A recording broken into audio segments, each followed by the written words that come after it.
გააკეთა არჩევნებზე რა მოვიდა, რა მოხდა საერთოდ მაგის ანალიზი? რომელიმე რაღაც დებილურ 2 საათიან პრეზენტაციებს რო განახებდნენ ხოლმე და ის ცესკოს ოქმები რო ქონდათ ახლებს მიტანები რო იგონოთ ის ნახევარი ჩვენი დაწერილი ოქმები რო იყო და რო იგონოთ რო იყო გაყალბების მასალები. ვინმე არ არის გაკეთებული ამ ქვეყანაში ანალიზი ოპოზიციური პარტიების მხრიდან რა უქნა ბიძინა მათ არჩევნებზე.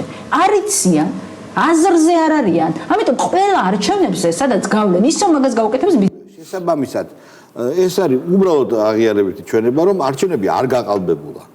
ანუ როცა არ იცი როგორ გაყალბდა და რატომ გაყალბდა და როცა ახალს თურმე მიაქ ნაცების ისინი მიერ დაწერილი რაღაცა დებილური თან ოქმები რომელსაც თვითონ ნაცი აღიარებს რომ ნაცემაც რაც დავწერეთ ეგეც არის დებილური თვითონ ამბობს დებილური ოქმები თვითონ ჩვენ დებილური ოქმები დავწერეთ მაგრამ ჩვენ არ ვიცით რა გვიქნა ბიძინამ ანუ ქართულმა ოცნებამ როგორ გააყალბა ჩვენ არ ვიცითო და სხვათა შორის გაყალბება არ გაყალბების საკითხი არის სისხლის სამართლის კოდექსის თემა.